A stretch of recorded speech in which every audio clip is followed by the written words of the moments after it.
Viernes 14 de noviembre. El viernes que viene, Diego Drexler va a estar presentando el disco De Nuevo. Y bueno, uno de los temas que integran este compacto es lo que veíamos, Pulsión. ¿Está bien presentar a Diego Drexler como el único que no es médico de todos los artistas de la familia?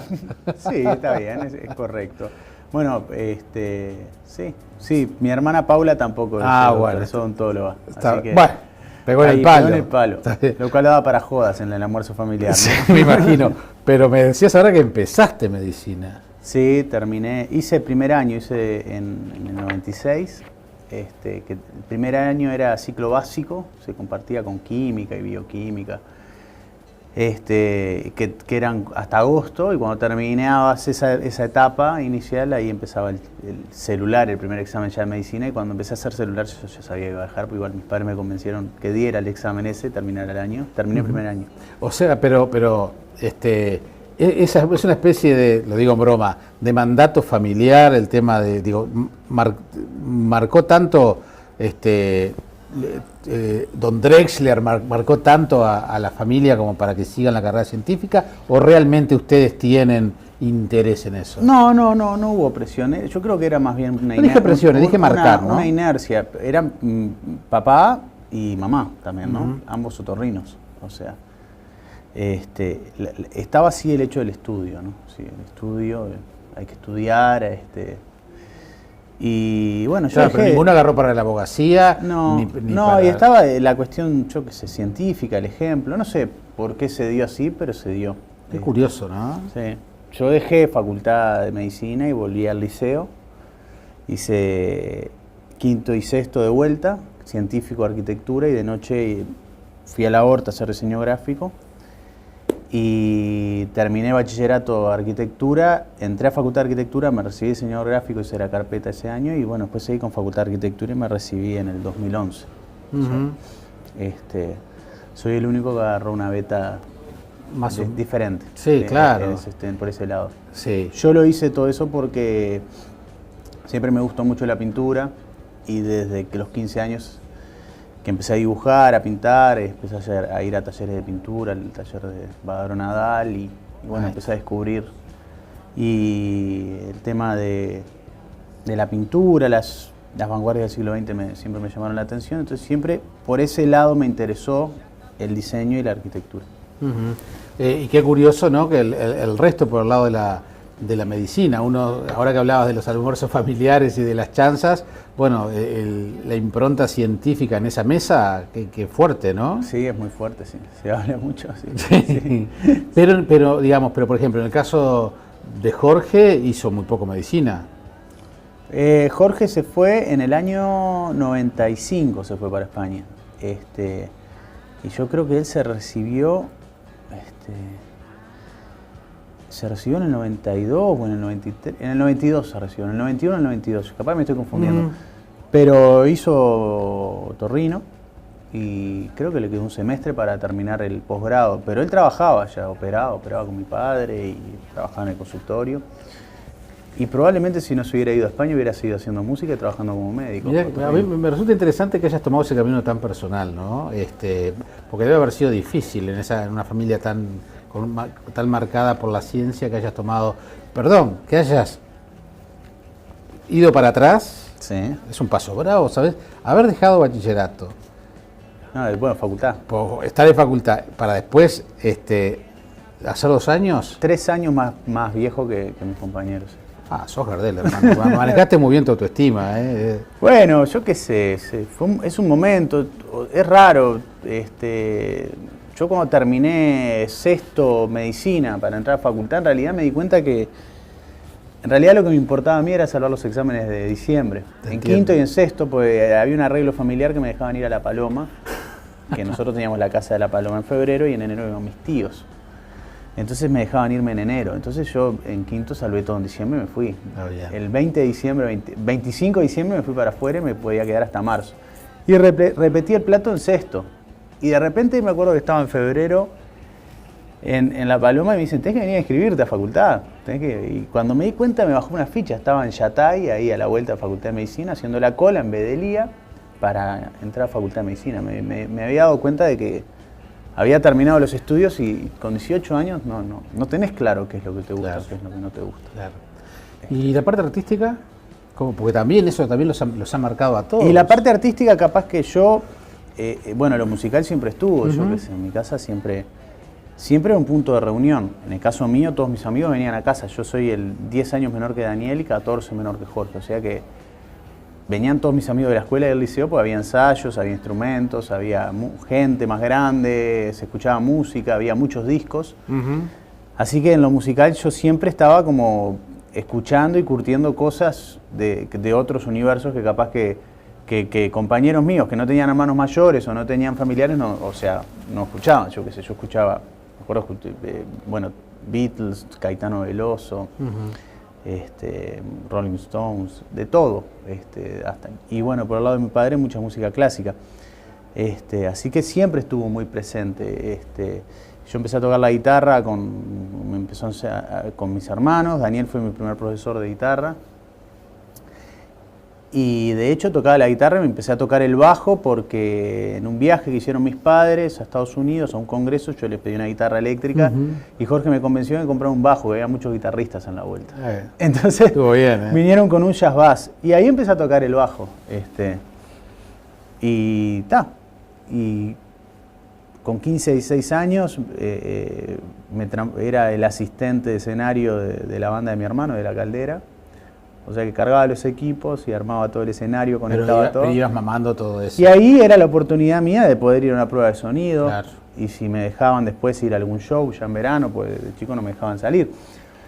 Pero siempre estuve muy atento a todo eso. Después empecé a tocar en la banda de Daniel como bajista y era un polifuncional. Era músico, pero cargaba también. Y bueno, y por el 96 empecé a armar mi primer banda. En el 97 conocí a Fabián y armamos lo que fue Cursi, 15 años tocando por todos lados, o sea que siempre estuve con la música a full. Sí, debe haber sido además muy, no digo muy difícil, pero la búsqueda de un camino propio con un apellido tan fuerte y tan masivo y tan conocido, porque es muy interesante como los Drexler, te incluyo, son todos diferentes. Sí. Han logrado una identidad artística muy fuerte y muy personal. Sí, en el caso mío, el hecho de yo tocar el bajo y el hecho de haber, o sea, cuando yo empecé a tocar en el 96, Jorge ya estaba en España. Claro. Así que tenía más vínculo con Daniel. Con Jorge era más las reuniones familiares, sí, claro, o 3 veces por año, que por los viajes que él viene para acá. Yo siempre estuve en una movida más de bandas, se puede decir. No diría más rock, pues no sé, pero más de banda, más eléctrico. Y por ahí capaz que lo de Jorge y Daniel era más de cantautor. Es verdad, es verdad.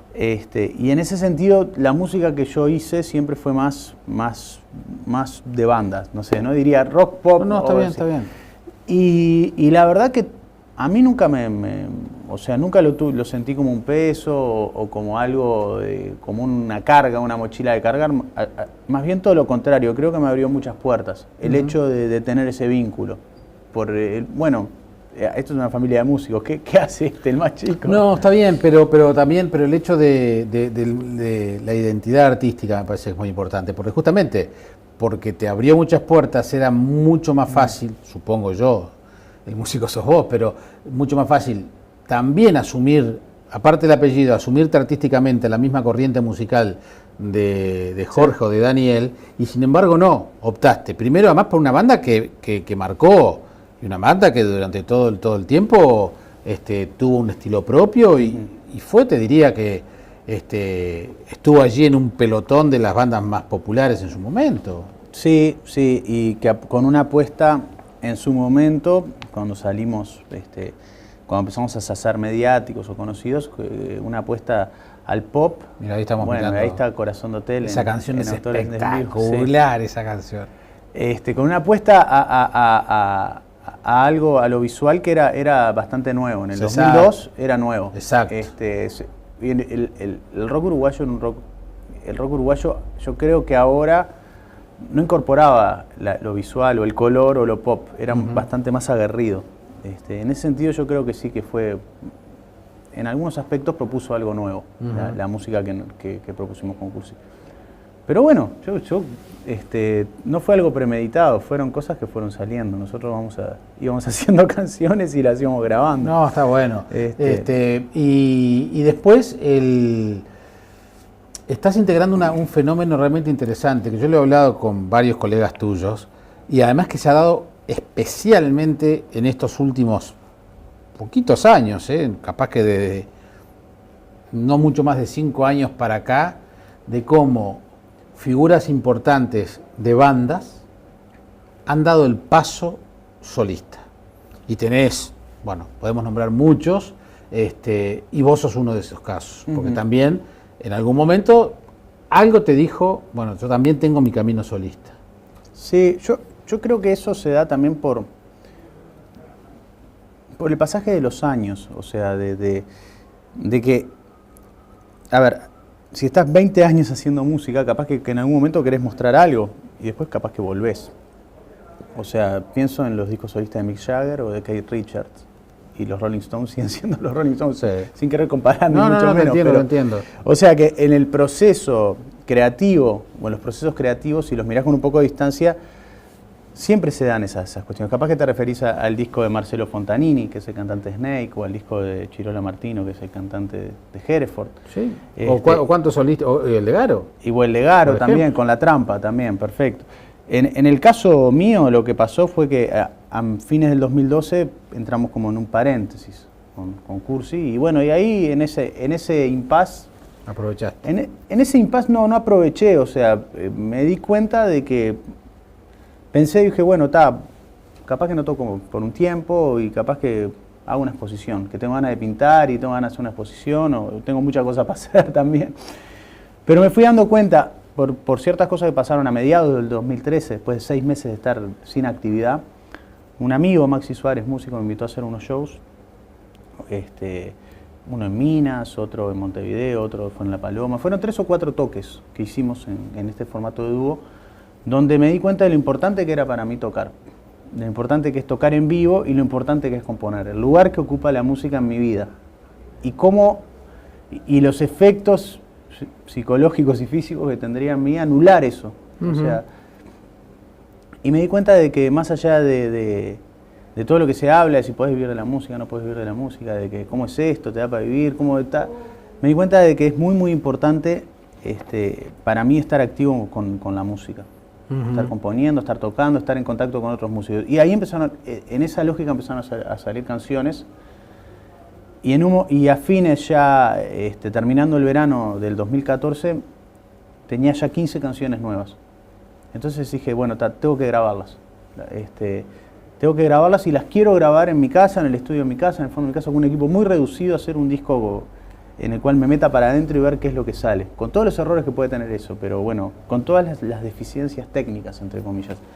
Y fue así que empecé a grabar en mayo y ya en septiembre estaba terminado el disco. Y ahí apareció Ayui, que se interesó en editarlo. Capaz que no son deficiencias técnicas, sino que es un disco muy auténtico.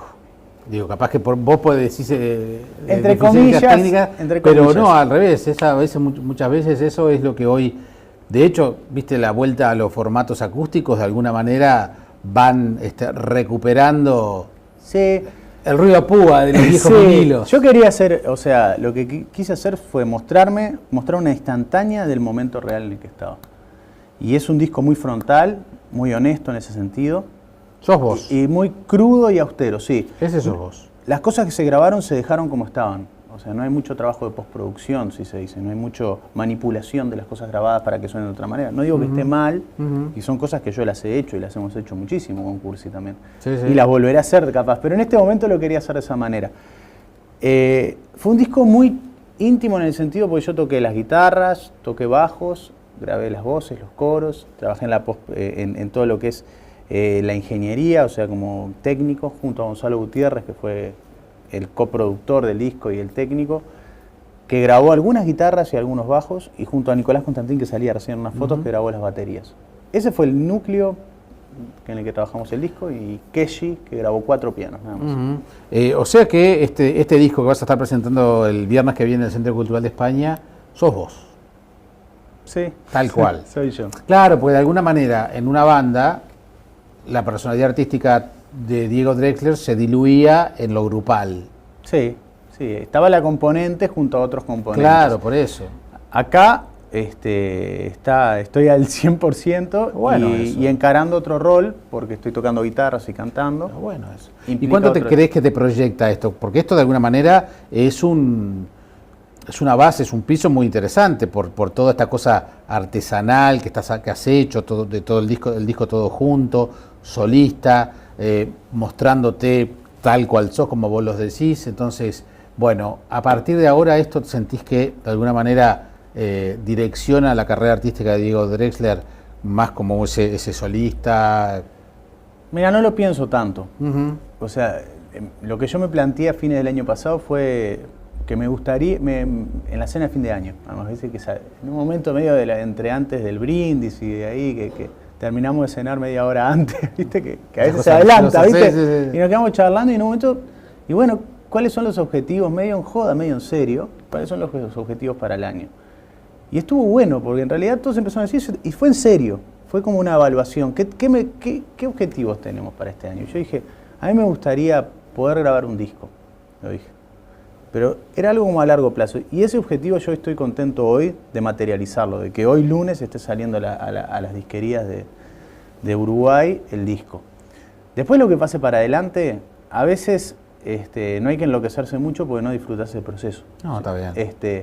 Para mí es muy importante tener este disco, poder presentarlo este viernes en el Centro Cultural de España, que es una sala que vayan 100 personas o 120 o 40, no importa. Pero cerrar este proceso. Y bueno, y una serie de cosas que se van abriendo que van marcando como una línea, o sea, de lugares para tocar, de que voy a ir en diciembre con Mariana Lucía a Buenos Aires a hacer un par de shows en conjunto, repertorio de los dos. Y bueno, después capaz que esto sigue y se va agrandando, o capaz que queda ahí.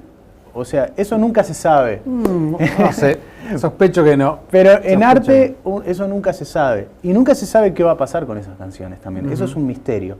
Recién mostrabas Corazón de Hotel. Sí.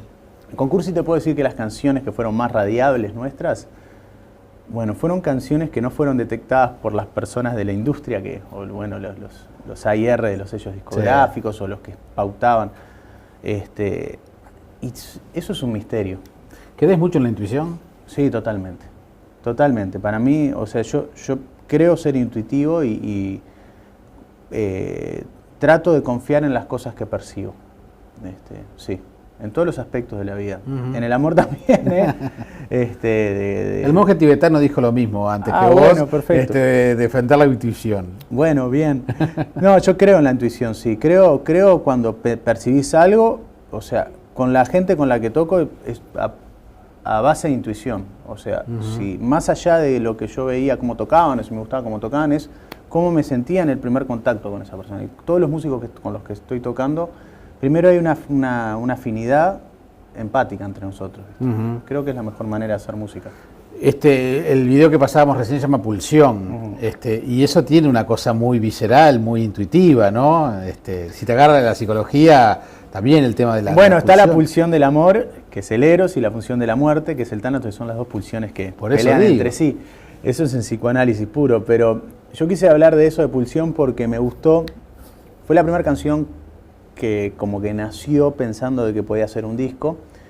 Y me gustó contar eso que se siente cuando, por lo menos a mí me pasa y creo que a muchos, cuando sentís de que hay algo que estás sintiendo que se va a transformar en una canción. Que es como una sensación interior, es como una pulsión justamente. Y esa pulsión se transforma en algo que es una canción, pero que puede ser una vida también. O sea, hay como un juego en eso. Entonces, en el aspecto compositivo, por eso habla, ves como una pulsión cuando menos lo esperás. Y después dice como un pescador flotando en alta mar, sentado con su caña, aguardando la señal, esperando la señal. O sea, porque componer es eso, básicamente, es estar sentado sin desesperarse. Y en un momento pica la linga, ¿no? En un momento, pero si te pones nervioso, empiezas así, probablemente ahuyentes. Y bueno, y me gustó eso, tratar de contar eso en una canción. Y bueno, por eso es la primera canción del disco. A mí me gustó mucho la metáfora de la fruta, porque la fruta es vida. Exactamente. Esa fruta tal cual se mostraba allí es vida. Y bueno, tiene que ver con esto que estás diciendo, ¿no? Y te voy a contar otra anécdota más, que bueno. Esa canción, bueno, nació andando en bici, apareció la pulsión esa de escribir sobre eso con la melodía. Y bueno, por esa semana, por esos días, nos enteramos de que estamos esperando un primer hijo. O sea, hubo una serie de cosas que llevaron a esa energía que emergía. Uno entiende muchas cosas. Entonces, ahora sí. Bueno, así que ya lo saben, el próximo viernes en el Centro Cultural de España, ¿a qué hora? A las 19 horas. 19 horas. Déjame decir un par de cositas. Dale. El disco, además de ser editado, es editado por Ayui. Y tiene una edición física y además estrena con una edición digital. Quiere decir que está en iTunes, Spotify, Deezer, Google Play y 20 agregadores digitales que permiten que se pueda acceder desde todo el mundo al disco. Puede ser para escucharlo por streaming o para comprarlo canción por canción o disco entero. Ayer me metí en Amazon y se puede conseguir el disco qué bueno. desde todo el mundo. Eso está muy bueno. No, además me parece excelente que me lo hayas dicho así porque me diste el pie perfecto para hacerte algunas preguntas más vinculados a... Lo leí en el diario, la verdad no sabía que, bueno, ahora formás parte de la directiva de Agadu. Sí, soy el secretario general. Sí, bueno, pucha, sos una autoridad importante de la Asociación General de Autores del Uruguay. Y tiene que ver esto con las nuevas modalidades que hoy tiene la difusión musical. Sí. Estás en un puesto de defensa de los autores. Sí. El eslogan de Agadu es que la autoría es un derecho humano. El derecho de autor es uno de los derechos humanos. Exactamente. Y después es el derecho de autor, salario del creador también. Bien. Son como dos eslogans. Y después, cuando yo era chico, hace mucho de esto, había un dicho que decía que el único canto que no paga derecho de autor es el canto del gallo. Sí, también. Esa es más vieja. Sí. Por eso te digo, esa es de mi época. Sí. No, pero en serio, estas nuevas formas de difusión, hasta dónde, además tú mismo, en tu disco solista, estás presentándolo en todas estas plataformas. ¿Realmente sentís que el autor está siendo defendido y protegido en todas estas nuevas modalidades? Sí, es muy interesante la pregunta. Yo creo que es el inicio de un camino, de un camino del camino que queremos recorrer. A ver cómo te puedo decir. Todas estas plataformas están pagando derechos. No están pagando de la manera que quisiéramos. Yo estuve el mes pasado en Nashville en un encuentro mundial de autores, el CIAM, que es el Congreso Internacional de Autores de Música, y se trató justamente, el congreso fue World Fair Trade Music Project. Se presentó el proyecto World Fair Trade Music, o sea, de comercio justo. Básicamente lo que se analizaba es que en estas plataformas digitales, que en el 2014 por primera vez en Estados Unidos se equiparó los negocios digitales a los negocios físicos y hay una proyección para los próximos 5 años que va a ser exponencial el crecimiento. El análisis daba de que el 97% de la ganancia queda en los intermediarios. En esa cadena entre el creador y el consumidor final, donde hay muchos actores interviniendo en el negocio y ganando plata, bueno, los creadores, tanto los autores como los intérpretes, los músicos, se llevaban un 3% de la plata que hay. Pero es un inicio de reconocimiento de que hay que pagar. O sea, ahora hay que ir para que sea más justo ese trato. ¿Y por qué es fair trade? ¿Por qué negocio justo? Porque tiene que ver con la grifa de uso justo, básicamente, que están empezando a adoptar las grandes marcas o el comercio exterior, donde empieza a haber una grifa que dice que esto fue hecho de una forma justa. ¿Qué quiere decir? Bueno, esta camisa no fue fabricada por niños en esclavitud en, no sé...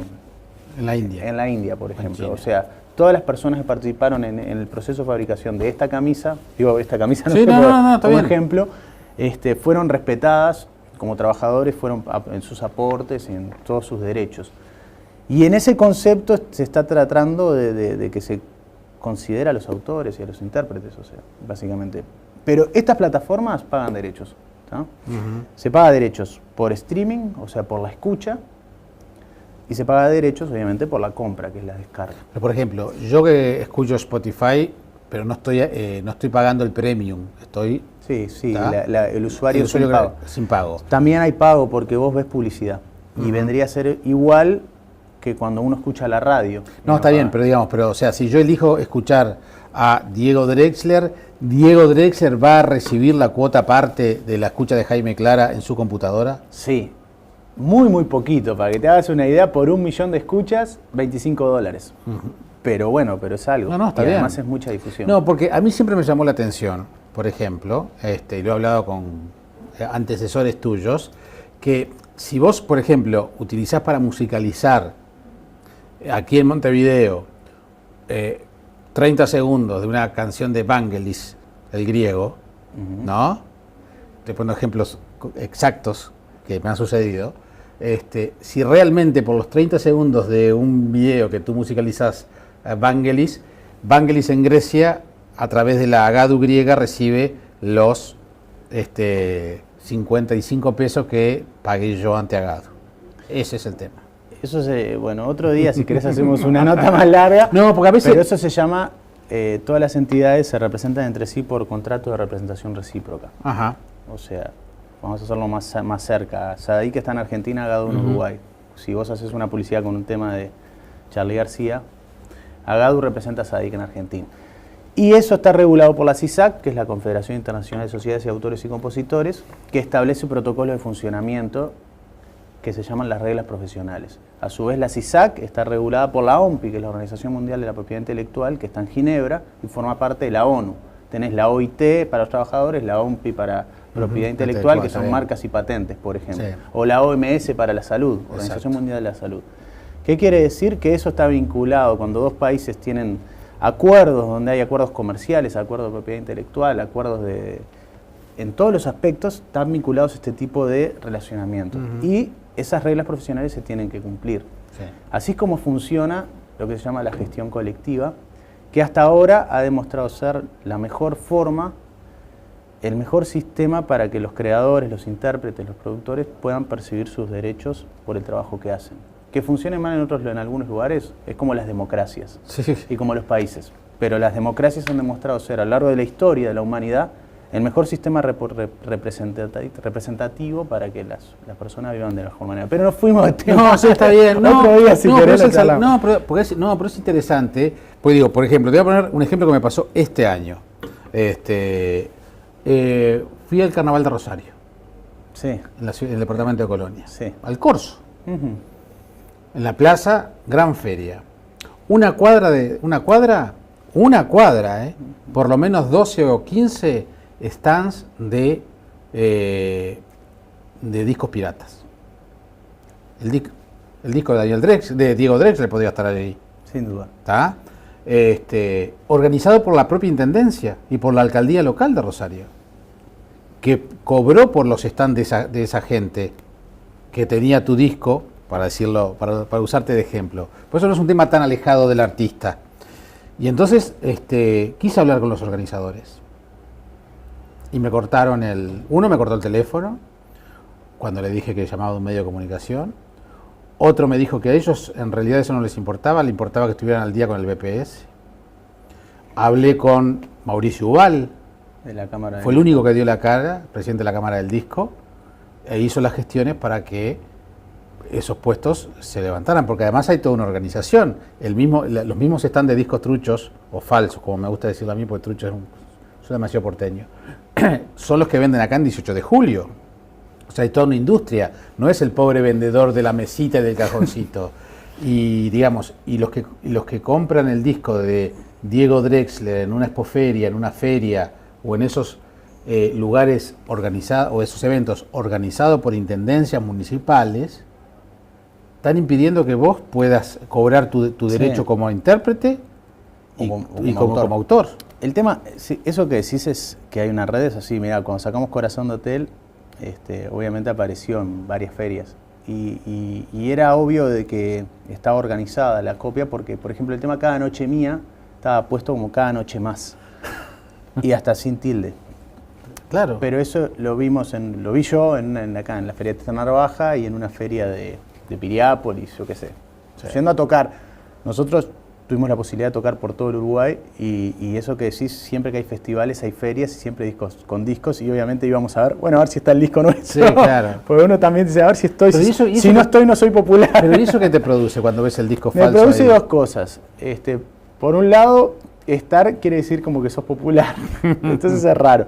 Por otro lado, yo creo que los artistas el gremio de los artistas, en el caso de los artistas de música, llámese los autores, los intérpretes, están los productores, somos el gremio más desprotegido de todos.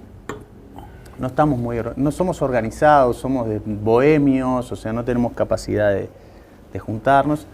Y en ese aspecto es que estamos desprotegidos, o sea, te puedo asegurar que cuando te dicen nos importa pagar el BPS, que si tienen que hacer una obra van a contratar una empresa que haga todos los aportes sobre los operarios, y está perfecto. No es así, por ejemplo, con los artistas. No, es verdad. Porque hay muchas peleas o cosas que hay que ir mejorando. Recién ahora tenemos una ley del artista nacional, que es del gobierno pasado, que es la primera que te permite, hasta ese momento, todas las contrataciones que yo hice con el Estado eran contrato directo. Y es la primera que te permite hacer un aporte y pagar salud. Muchos músicos, colegas míos, amigos, que nunca tuvieron salud, iban a clínicas, o sea, yo llevé amigos a clínicas de toques que caen, o sea, ahora pueden tener acceso a mutualismo o acceso a algún aporte. Igual podemos seguir horas. Y vas a venir para hablar de eso. Pero quería planteártelo porque justamente como me diste el pie con el tema de de todas las plataformas, a veces uno siente... Lo interesante de todo esto es que estamos en una revolución, un cambio de paradigma. Claro. Que vino con el advenimiento de Internet. Esa revolución son buenas noticias para todos nosotros. Para la posibilidad de la accesibilidad, la posibilidad de poder conectarnos y poder acceder a la información y al conocimiento. Y que bueno, y que hay algunas cuestiones que hay que ir ajustando para que sean justo para todos. Vos fíjate, y con esto termino, vos fíjate que nosotros venimos de una generación y de una educación donde comprábamos los discos. Tener el disco era muy importante. La generación siguiente a la tuya, tiene en su cabeza no la compra del disco, sino la bajada del disco, que es algo inmaterial. Y entonces, capaz que yo pagué la bajada del disco del tema Pulsión de Diego Drexler, pero si yo no tengo la cultura del derecho de autor y todas estas cuestiones, para mí el pasártelo forma parte de la cadena. No voy a ser consciente. Y ahí estás retroalimentando el problema. Porque las generaciones nuevas no tienen eso en la cabeza de la compra del disco, lo importante que es tener los discos originales, que no puedes leer un libro fotocopiado, ese tipo de cosas. Es un tema de cultura que justamente como estamos frente a un cambio de paradigma, tenemos que tratar de transmitir lo importante que es. Igual es raro porque, por ejemplo, ahora hay un resurgimiento del disco de pasta. Es verdad. Y el disco físico, que esta edición de nuevo viene con una apuesta al arte, hecho por un grupo la gente que hizo el videoclip, quería nombrar, se llama Estudio Gato Peludo, Federico Ruiz y Natacha Ortega, hicieron el arte del disco y trabajaron todo el arte con fotografías analógicas reveladas con los procesos de emulsiones fotosensibles como se hacía a fines del siglo XIX. El viernes 14 se va a estar exponiendo los originales que salieron a una tinta. Esos originales fueron digitalizados y no hubo procesos digitales sobre ellos. O sea, así como el sonido del disco es crudo y austero, el arte también es así. O sea, ¿qué estoy diciendo? La edición física tiene algo diferente. Que creo yo que mucha gente que ya va a haber escuchado el disco, pues ni lo bajó, lo puso en Spotify, lo escuchó, como muchos amigos me mandan mensajes, se va a llevar el disco para tener un objeto que es diferente, que propone otras cosas.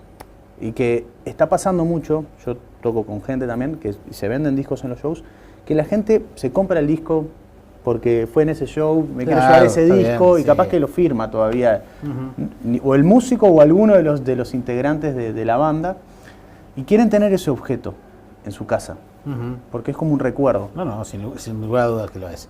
Gracias por haber venido, Diego, ha sido un gustazo. Bueno, muchísimas gracias y repito. Sí, el 14, el viernes que viene, a las 19 horas, y además miren que en el Centro Cultural de España son a rajatabla, como debe ser con la puntualidad. Entonces se presenta de nuevo el disco de Diego Drexler. Gracias por haber venido. Entrada libre. Entrada libre, ¿no? Para aquellos que la cultura del garroneo es otro tema, es otro tema que tenemos que conversar en otro momento. Y si me permitís, nos vamos con El Corazón de Hotel, que me gusta mucho. Bueno, ¿sí? cómo no. Gracias. Chao. El diseño y la arquitectura. Y qué curioso, ¿no? Que el resto por el lado de de la medicina. Uno, ahora que hablabas de los almuerzos familiares y de las chanzas, bueno, la impronta científica en esa mesa, qué fuerte, ¿no? Sí, es muy fuerte, sí. Se habla mucho, sí. Sí. Pero, digamos, por ejemplo, en el caso de Jorge, hizo muy poco medicina. Jorge se fue en el año 95, se fue para España. Y yo creo que él se recibió en el 92 o en el 93, en el 92 se recibió, en el 91 o en el 92, capaz me estoy confundiendo. Presiones, yo creo que era más bien una inercia. No dije presiones, dije marcar, ¿no? Una inercia, eran papá y mamá también, ¿no? Ambos otorrinos, o sea, estaba así el hecho del estudio, ¿no? Sí, el estudio, hay que estudiar, y bueno, yo claro, pero ninguno agarró para la abogacía. No, para... y estaba la cuestión, yo qué sé, científica, el ejemplo, no sé por qué se dio así, pero se dio. Es curioso, ¿no? Sí. Yo dejé facultad de medicina y volví al liceo, hice quinto y sexto de vuelta, científico, arquitectura, y de noche fui a la Horta a hacer diseño gráfico. Y el primer año era ciclo básico, se compartía con química y bioquímica. Que eran hasta agosto, y cuando terminabas esa etapa inicial, ahí empezaba el celular, el primer examen ya de medicina, y cuando empecé a hacer celular yo ya sabía que iba a dejar, porque igual mis padres me convencieron que diera el examen ese, terminara el año, terminé el primer año. O sea, pero esa es una especie de, lo digo en broma, de mandato familiar, el tema de, digo, marcó tanto, don Drexler marcó tanto a la familia como para que sigan la carrera científica, o realmente ustedes tienen interés en eso? No hubo. Y terminé bachillerato de arquitectura, entré a facultad de arquitectura, me recibí diseñador gráfico, hice la carpeta ese año, y bueno, después seguí con facultad de arquitectura y me recibí en el 2011. O sea, soy el único que agarró una beta más diferente. Sí, claro.